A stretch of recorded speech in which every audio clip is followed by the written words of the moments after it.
Ya, oke guys. Assalamualaikum. Balik lagi dengan Jaki ya guys. Hari ini tanggal 17 Agustus 2024, Hari Kemerdekaan Indonesia. Dan ya gue buat video.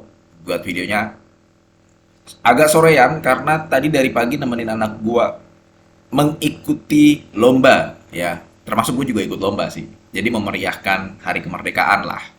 Nah, gue mau bahas karena ada pertanyaan, Bang, kalau misalkan TPMA versus SMDR itu kita pilih yang mana? Karena ada yang galau, ada beberapa juga pertanyaan, Bang, TPMA versus SMDR. TPMA dong, SMDR, pilih mana nih gitu.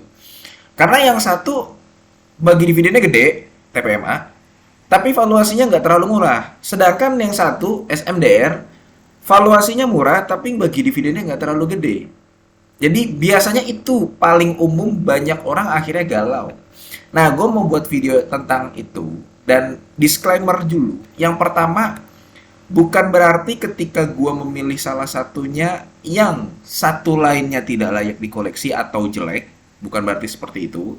Yang kedua, ini subjektif. Jadi pasti lu akan ada setuju dan tidak setuju. Nah, sekarang kita bahas guys. Data ini lu bisa lihat ya guys ya di mana-mana ya. Bisa di RTI bisa, kemudian lu juga bisa ngitung sendiri berdasarkan dari laporan keuangan baik laporan keuangan TPMA atau laporan keuangan dari Samudra Indonesia. Nah, kalau dilihat dari market cap ya, TPMA itu ada di angka 2,7. Jadi praktis sebenarnya kalau gue dari market cap gue lebih seneng TPMA karena dia ada di angka 2,7. Sekarang di harga sahamnya ada di angka 365. Net asetnya itu lebih banyak si SMDR daripada TPMA. Jadi asetnya total keseluruhan aset dari SMDR itu lebih besar daripada harga sahamnya saat ini. Sedangkan TPMA enggak. Makanya si TPMA ya saat ini valuasinya lebih mahal.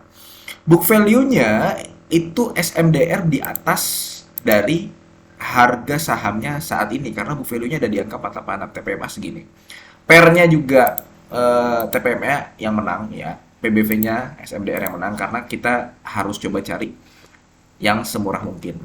Gross profit marginnya TPMA ya. Net profit marginnya TPMA. ROE-nya TPMA, ROA-nya TPMA, bagaimana si perusahaan bisa menghasilkan keuntungan dari aset-aset yang dimiliki oleh perusahaan tersebut. DR-nya TPMA, return dalam 5 tahun SMDR, ya, dalam 3 tahun SMDR, dalam 1 tahun TPMA. Oke, berarti kesimpulannya bagaimana? Nanti dulu, sebelum sampai kesimpulan, prinsip dasar yang harus kita ketahui ketika membandingkan sebuah saham adalah bisnisnya dulu. SMDR sama TPMA ini berbeda. Sebenarnya segmennya sangat jauh berbeda. SMDR ya, dia beroperasi sampai ke luar negeri. Dia sampai ke luar negeri dan dia berlayar di lautan lepas gitu guys ya. TPMA masih fokus di domestik, kebutuhan-kebutuhan domestik. Ya dia ngangkat batu bara, dia nggak mau, dia fokusnya itu di pengangkutan batu bara ya, komoditas. Nah ini yang kedua nih sekalian gue bahas TPMA. Yang SMDR adalah fokus ke segmen kontainer pabrik kemas. Nah, si TPMA itu fokusnya di domestik dan dia mengangkat komoditas menggunakan crane barge ya, itu kalau misalkan di tengah laut, kemudian kapal tunda dan kapal tongkang. Karena di domestik, kapal tunggal dan kapal tongkang ini tidak digunakan untuk berlayar di lautan lepas, guys. Enggak, bukan dari antar negara Indonesia kemudian kirim ke China itu pakai kapal tongkang. Enggak begitu. Dia pengiriman antar pulau nanti dibongkar muat di lautan lepas, nanti ada kapal lagi yang lebih besar yang mengangkat komoditas itu ke negara lain. Prinsipnya seperti itu sebenarnya. TPMA dipengaruhi, yang ketiga nih guys ya, dipengaruhi harga komoditas, terutama batu bara karena TPMA memang masih banyak mengangkut batu bara. Memang ada kayu juga, ada nikel juga, cuman lebih kecil. Nah, sedangkan SMDR dipengaruhi oleh freight trade. Ya, kalau misalkan ininya tinggi ya, SMDR berpotensi labanya juga tinggi. Tapi tetap harus dicek guys, SMDR ini berlayarnya kemana? Jangan misalkan disebutkan, wah karena ada masalah di Alaska gitu ya, di Kutub Utara, freight rate jadi naik kemudian ini menguntungkan SMDR. Enggak juga, karena tetap harus dilihat kapal-kapalnya SMDR ini mengarah kemana. Ya, belum tentu kapalnya SMDR itu ada berlayar ke wilayah Alaska situ. Biasanya itu hanya ada di berita-berita. Kemudian nanti sahamnya tiba-tiba naik, ada konflik di Alaska, SMDR diuntungkan. Betul, freight rate-nya jadi naik. Cuman kan belum tentu menguntungkan SMDR karena kapalnya nggak mengarah ke sana gitu loh guys. Itu yang paling banyak dilakukan oleh media-media dan akhirnya mempengaruhi pemegang-pemegang saham. Ya, jadi itu bedanya. TPMA dipengaruhi harga komoditas, kalau SMDR itu freight rate. Nah, yang perlu diketahui adalah memang sempat ada kesalahpahaman ya. Gue sempat juga nonton paparan publik dari SMDR kan. Kedua-duanya memiliki GCG yang bagus. Yang satu aktif, SMDR itu aktif melalui petingginya, dia aktif untuk menyampaikan laporan-laporan dan kinerja terbaru ya. Gue juga sering ngelihat di live Instagramnya. Nah, banyak yang salah kaprah soal SMDR yang di laporan keuangannya di pendapatan jasa itu angkutan tambang. Nah, ini nih guys, di sini guys. Jadi ada yang menganggap bahwa SMDR itu ngangkut tambang juga. Nah, di sini nih pendapatan uang tambang, angkut batu bara dan sebagainya. Mungkin memang ada, cuman nggak banyak. Dia tetap fokus ke peti kemas, ya, sama yaitu freight di kontainer itu. Nah, ini hanya bahasa dari auditor aja. Waktu itu si Pak Bani Maulana, Pak Bani Mulia Maulana ya, Pak Bani Maulana Mulia itu menyampaikan. Jadi banyak yang salah kaprah di situ. Jadi kalau lu mau nyari tambang yang berhubungan dengan tambang, milihnya TPMA. Nah, sekarang kita udah tahu bisnisnya. Jadi milih siapa, guys? Nah, kayak begini. Tadi kan gue bilang, SMDR itu go internasional. Dia wilayah cakupannya lebih luas daripada TPMA. TPMA masih fokus ke domestik. Biasanya perusahaan perkapalan itu punya beban yang cukup besar, terutama beban penyusutan. Penyusutannya besar. Tapi karena SMDR, ya, lihat di penyusutannya dari 30, revenue TPMA 30 juta dolar. Penyusutannya itu udah 6,2 juta dolar sendiri. Karena kapal-kapalnya kan harus disusutkan. Nah, 6,2 juta dolar sendiri itu sudah 20% dari revenue TPMA. Sedangkan kalau misalkan SMDR ya, dia 3,5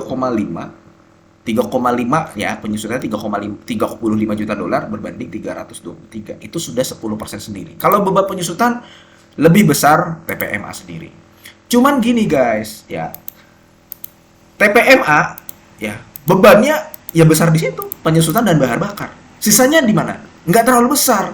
Sedangkan beda dengan SMDR, karena dia memang wilayah cakupannya lebih luas ya, dia menggunakan teknologi yang lebih canggih, kan berbeda dengan TPMA. Otomatis ya beban gajinya juga gede. 24 itu 24 juta dolar ya, berbanding 323 revenue-nya. Itu udah 24 nih guys ya. Itu udah lebih dari 10% sendiri kemakan revenue-nya untuk gaji, bonus, dan tunjangan. Sedangkan untuk TPMA cuma 1 juta dolar. Berbanding dengan pendapatannya yang 30, itu cuma 3%. Jadi lu paham sekarang ya kenapa penyusutan SMDR juga lebih kecil? Ya karena kalau misalkan jadi di penyusutan sama kayak TPMA dia 20% ya, dia nggak nutup. Apalagi ada beban pelayaran, beban bongkar muat, praktis di domestik itu biayanya lebih rendah. Nah sekarang kesimpulannya bagaimana? Tadi kan gue bilang bahwa dua-duanya bagus. Kalau gue pribadi guys ya, dengan hal seperti ini, gue lebih suka TPMA.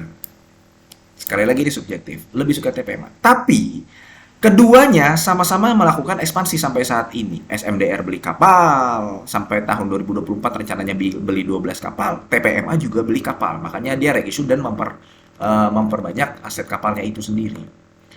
Keduanya dalam beberapa waktu ke depan itu bisa mencatatkan revenue yang meningkat. Apalagi SMDR, ya kalau kita lihat dari freight rate-nya itu sudah lebih baik daripada sebelum pandemi.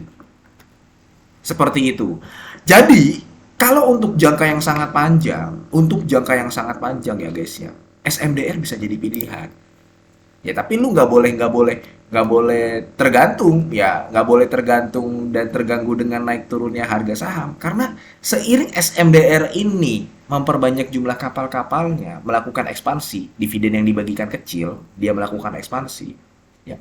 Revenue dia nanti dalam setengah tahun, dalam 5 tahun ke depan, 10 tahun ke depan, udah bukan di angka 323 juta dolar lagi guys dalam 6 tahun, bisa lebih dari itu. Seperti itu.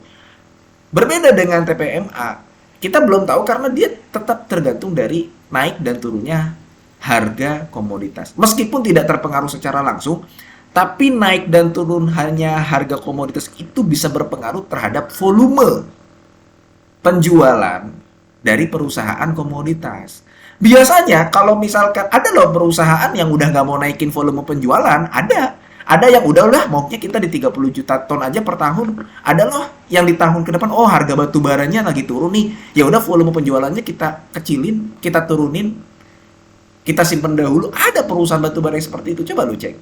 Nah, tergantung dengan kinerja seperti itu. Nah, cuma tadi kan gue bilang kenapa gue milih TPMA. Apa iya gue prakteknya guys ya, gue sebagai seorang pelaku pasar modal, itu terkadang susah lo ngelawan kesabaran. Susah lo ngehold saham sampai 5 tahun, 4 tahun, dan gue belum pernah melakukan hal itu. Makanya kalau dilihat, ya gue tetap milih TPMA. Kayak gitu guys. Kecuali lu adalah orang yang cukup sabar dan menghold, berencana hold SR sampai 6 tahun, 8 tahun, 5 tahun ke depan, 4 tahun ke depan. Ya, harga sahamnya juga belum tentu nanti ada di angka sekarang 350-an. Bisa jadi di angka 500-an itu. Atau mungkin lebih tinggi lagi, bisa sampai ke 1000. Seperti yang waktu terjadi di 700 ya. Waktu terjadi di tahun berapa tuh? Di tahun ini guys nih, bisa sampai ke angka nggak nyampe 1700 nih. Bisa di angka segini. Kan tadinya di sini nih, bisa sampai segini. Dalam 5 tahun ke depan, 4 tahun ke depan, bisa jadi SMDR udah nggak di angka segini lagi. Seiring si perusahaan melakukan ekspansi. Seperti itu guys ya. Jadi lebih ke beban-bebannya, kalau gua guys. Kemudian TPMA ini fokus di domestik sehingga beban-bebannya tidak banyak dan perusahaan ini memang membagikan dividennya lebih besar daripada SMDR. Dan gua bukanlah orang yang cukup sabar sampai hold saham 4 tahun, 5 tahun seperti itu. Oke, mudah-mudahan video ini bermanfaat dan semoga lu sehat selalu sehingga kita bisa bertemu kembali di video-video selanjutnya. Ini bukan ajakan jual beli. Gua akhiri, wassalamualaikum warahmatullahi wabarakatuh.